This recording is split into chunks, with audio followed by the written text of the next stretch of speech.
everybody? Welcome back to the channel, and today I had to do this little video because my pet peeves with cars sometimes overtake my judgment, and so I have to do kind of a rant. Not that this is going to be a rant video, but I did actually have to dispel some myths.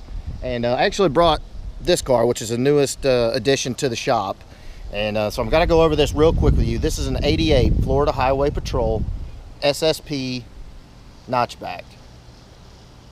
It obviously it's had kind of a hard life, and if you've been following the channel, obviously you've probably seen the car.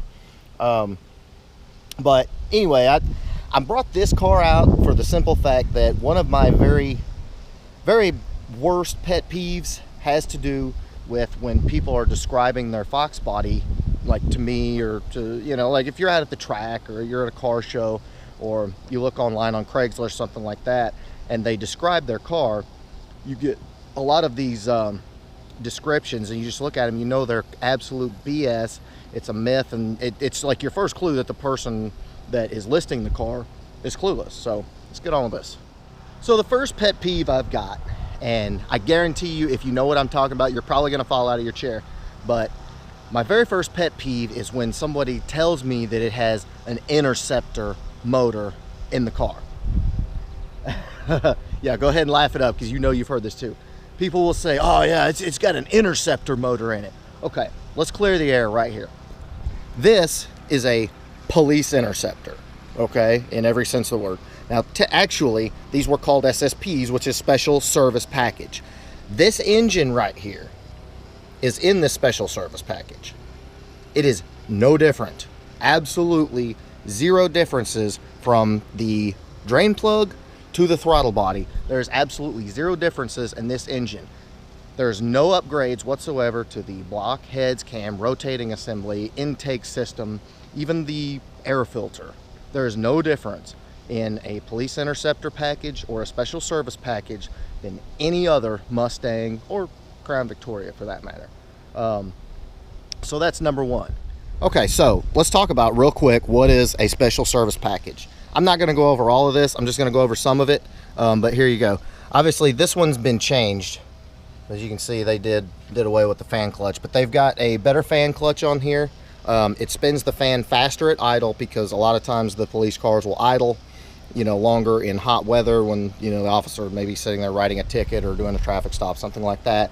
So the fan clutch is different. The hoses are different. They're high Miller hoses. They're blue. And, you know, they offer higher burst resistance and, you know, heat resistance and everything else to handle, again, you know, if you're sitting in traffic, writing a ticket, or extended idle time waiting to write a ticket, you've got to have those hoses. Not bad. They've got bigger ground straps on them to, you know, reduce radio interference and stuff like that. Okay, well, I can't really show you the ground straps, but anyway, you get the idea. Another couple of differences. Obviously, you've got the certified calibration speedometer. You know, that's something you had to have in these cars. There was a little extra bolstering under the driver's seat just to make it a little more rigid. There was a little more added rigidity right here along the rocker panels, more like a convertible Foxbody. They're a one-key system, which means one key will open the doors, it'll open the trunk, and it'll start the car. So one key. I mean, there was a lot of little differences. I'm not going to go into all of them, you know, but those are the main ones. They didn't have more gear. They didn't have better exhaust. You know, the modifications that were done to these cars and to really any police car is to help it run cooler, to help it, you know, last under high load, like the, you know, high-speed pursuit, stuff like that. There's no added power whatsoever. Okay, there, I said it. Let's move on. Okay, so the second way you can spot a total noob is when someone says they have a GT Cobra. So let's talk about this GT Cobra thing, because number one, there is no such thing. Where the GT Cobra thing came from is on your title, your title of the vehicle, it will say GT/Cobra. Now, also in Canada, north of the border, they did actually have a little Cobra sticker that you could barely see on the back of GTs. The reason why that is, according to some kind of copyright law or some sort of law like that, you have to use a name for, you know, a certain amount of times or a certain amount of years or you lose it. And Ford did not want to lose the Cobra name, and so that is why they did that. Now, what people take that to mean is their car is different or special, or it's not just a GT, it's a GT Cobra. That's complete bullshit. Pardon me. That's complete non-truth. A GT that has Cobra on the title is absolutely no different. There you go. You're welcome. All right, and this is another one, and forgive me if you haven't heard this, but there are still people out there, and if you don't know and you want to know, I'm not knocking it, but there are people that, you know, they'll look at a Foxbody and they say, well, this is an LX, so it's not as fast. Okay, there's you an LX. That's an LX. Notice the 5.0 right there. There are still people that think because it's not a GT, it's not fast. Seriously, no, I'm not kidding. I get these messages every day. Well, I like this car, but it's not a GT and I want something fast. Okay, here's the deal between the GT and the LX. An LX 5.0 and a Mustang GT in the, you know, in the Foxbody age. And we'll use this as an example. So the 8793, the LXs had the same exact suspension, same engine, same transmission, same rear end, all of that. They just didn't have the ground effects. And, you know, up until, what was it, 90, they had different wheels. That's it. So an LX is just a trim level. They just look a little different. That's it. So there you go. LXs are fast too. Okay guys, so another common misconception that I run across all the time when I'm getting messages across Facebook, Instagram, stuff like that. People say, yeah, I've got that 5.0, I've got that Foxbody, it's got the 300 horse 5.0. They didn't have 300 horsepower, not even close. The 5-liter HO engines that were in the 87 to 93 cars were rated at 225 horsepower up to 93, where they changed how they calculated it, and then they dropped the rating to 215 horsepower. That is it. This is not a 300 horse 5.0. Now, let's talk about actual power numbers of a stock 5.0. A very good running stock 5.0 on a chassis dyno, so at the wheels, is going to make in the neighborhood of 185 to 195 horsepower at the wheels. There is some freaks. The speed density cars in 87 and 88 were extremely stout cars. They had slightly better cams and forged pistons, all that. But again, you're gonna be anywhere from 185 to 195 horsepower at the wheels. That was it.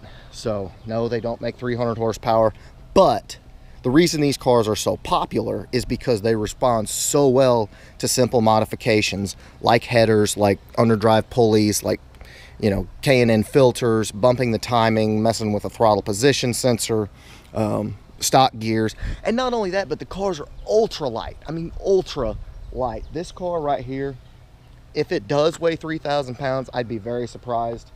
This car is probably 2950, 2925. It's a stripper. You know, it's got roll-up windows, no power locks, no power mirrors. I mean, this is a super, super rare car, and it's got tan interior, along with being an SSP. It is a super rare car and super cool. And when you're as light as a Foxbody is, you don't need that much power to go really freaking fast.